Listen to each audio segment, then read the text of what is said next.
तो कई लोगों ने मुझे बोला कि मैम आप तक बच्चे कैसे पहुंचे।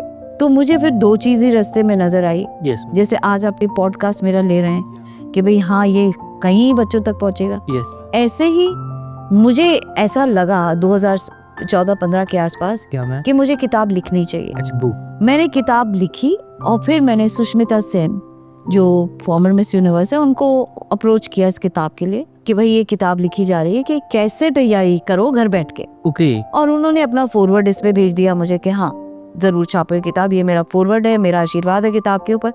और ये किताब छापी गई और वो किताब जब छप रही थी उस ज़माने में किसी को भी नहीं पता था कि जब किताब छप रही थी तो उसमें मेरे बहुत सारे स्टूडेंट्स आए मेरे को सपोर्ट करने। और उस टाइम मेरे कुछ स्टूडेंट्स जो पढ़ रहे थे वो भी आए और उन्हीं पढ़ने वाले स्टूडेंट में मानुषी चिल्लर भी थी, मानुषी जो उस किताब के लिए वॉक भी करी है। लेकिन तब वो मिस वर्ल्ड नहीं थी, ना ही मिस इंडिया थी, अच्छा अच्छा। वो सिर्फ मेरी स्टूडेंट थी। ओके। वो उसके बाद मिस इंडिया बनी। तो अब अच्छा लगता है देख के कि उस बच्चे का भी आशीर्वाद इस किताब के साथ जुड़ गया। तो इस तरीके से ये किताब लिखी। और फिर जब कोरोना आया यस मैम। तो बहुत से बच्चे मेरे को अप्रोच किए ओके। कि मैम हमको समझ नहीं आ रहा है, जिंदगी इधर हो रही उधर। तो फिर मैंने एक नया मुहिम शुरू किया, विद्यादान। ओके। कि भाई कोई पैसे दान कर रहा है, कोई अन्न दान कर रहा है, कोई ऑक्सीजन दान कर रहा है, नो, तो मैं क्या दान कर सकती हूँ? भाई मैं विद्या दान कर सकती हूँ बच्चों को। Yes. तो मैंने फ्री ऑनलाइन पर्सनालिटी डेवलपमेंट की और पैजेंट्स की क्लासेस चलानी शुरू करी। और मैंने तब अपना यूट्यूब चैनल खोला। सही है मैम। वो तो अभी तक मेरे को यूट्यूब चैनल की महत्व इतनी नहीं समझ में आ रही है कि मैं अभी भी इसको इतना सीरियसली नहीं लेती हूँ। अच्छा नहीं लेते मैम। हाँ अभी भी मतलब ठीक है चल रहा है टाइप तो तब मैंने उसमें सब कुछ जो मैं सिखा सकती थी पर्सनालिटी डेवलपमेंट। अरे जिस बच्चे को जो बच्चा अभी सुन रहा है ना मेरे को, अगर वो पैजेंट में आना चाहता है, मेरे पास नहीं पहुंच पा रहा या मेरी फीस नहीं अफोर्ड कर सकता, तो भाई मेरे यूट्यूब चैनल पे जाओ। चैनल का नाम बता दो। हाँ जी, free pageant training, free pageant and personality development training by Rita Gangwani.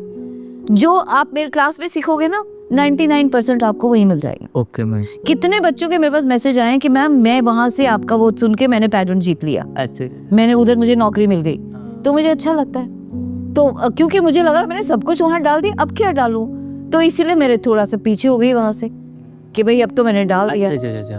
तो बच्चे अभी भी कहते हैं डालो, पर अब क्योंकि काम इतना है कि मेरे को कई बार लगता है कि अब कौन बैठे और कौन बनाए। फिर भी मैंने शुरू किया है। अच्छा। अभी मैंने शुरू किया है दोबारा से उस चैनल पे डालना शुरू किया है, जिसमें मैंने पर्सनालिटी डेवलपमेंट का क्रैश कोर्स शुरू किया है। ओके। कि हफ्ते में 2 क्लास डालूंगी और उससे आप अपनी पर्सनालिटी को निखार सकते हो। तो ये 2 चीज़ें मैंने तब शुरू करी। और अब मैं अपनी दूसरी किताब पे काम कर रही हूँ, इंडियन संस्कार इन मॉडर्न टाइम। कब रिलीज हो रहा है मैम?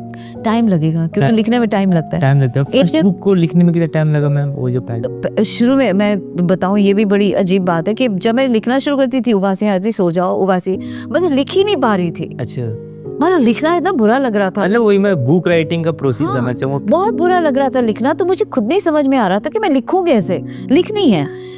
तो उन्होंने मुझे ये गुरु मंत्र दिया कि भाई मैं रोज सोने से पहले 1 पन्ना लिखता हूँ, 1 पन्ने से ज्यादा नहीं लिखता। हाँ Rita ma'am, this is the book का? हाँ जी, यही किताब है, the beauty pageant screen room.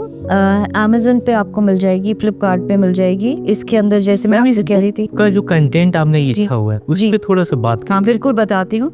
और इस बुक को शोभना नारायण जी उनका और बहुत से प्रीवियस विनर्स का भी आशीर्वाद मिला हुआ है, अलॉन्ग विद जैसे मैंने आपसे कहा कि सुष्मिता सेन, इनका भी फॉरवर्ड है इसके अंदर। तो इस किताब को मैंने 4 हिस्से में बांटा हुआ है। Yes ma'am. प्री पैजेंट यानी कि पैजेंट से पहले क्या तैयार करना है, ठीक है।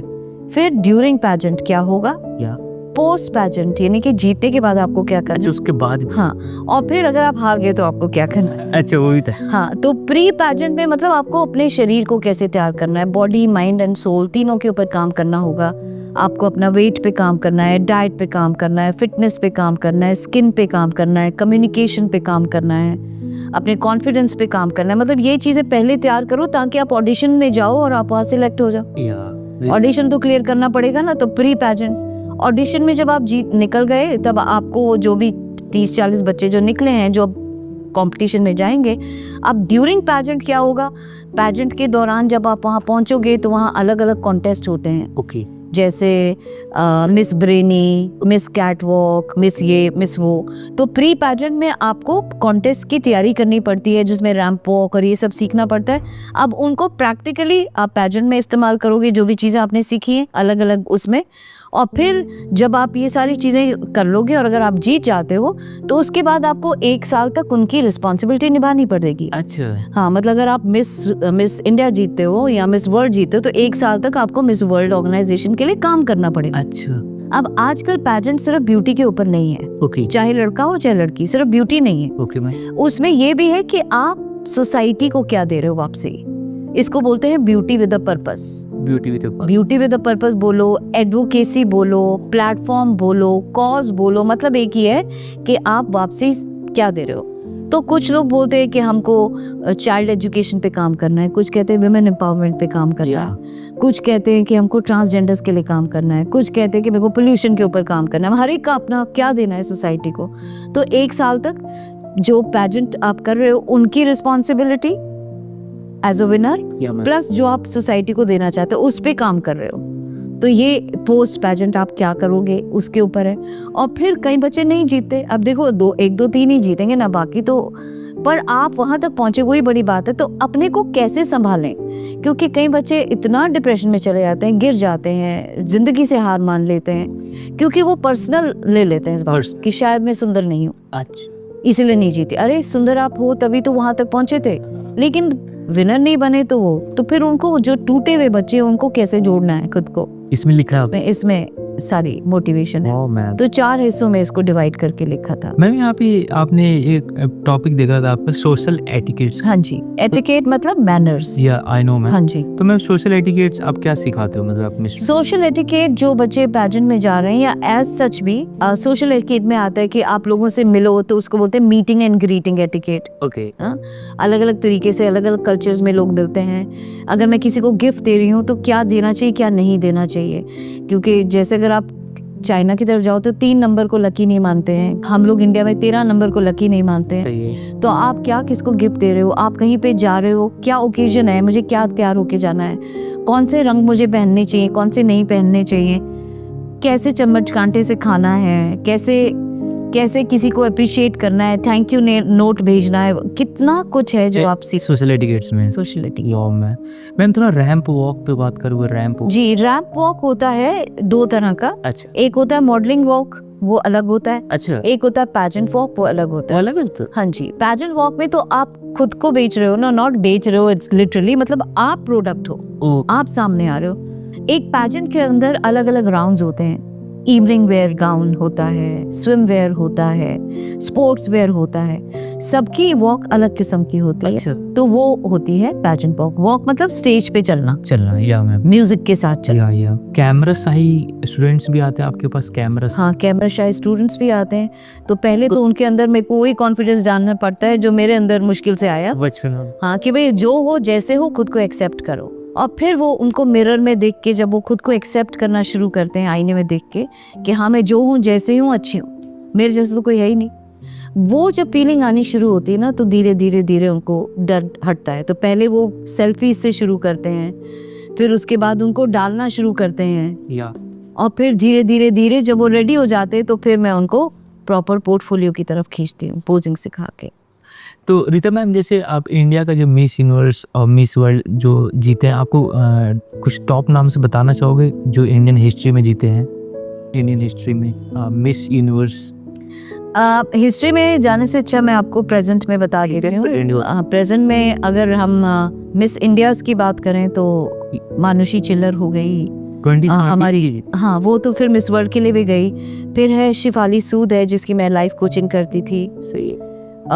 श्वेता शारदा है, दिविता राय है, सिन्नी शेट्टी है, नंदिनी गुप्ता है। या मैम मिस यूनिवर्स की तरफ लें तो प्रेजेंटली में जो है मनिका वो है, फिर रूश है, महक ढींगरा है। मिसेस की तरफ चले जाएं तो मिसेस में सबसे बड़ी बात यह है कि मैं पूरे वर्ल्ड में I am the only coach जिसने बहुत ही चैलेंजिंग पैजेंट्स को ट्रेन किया है।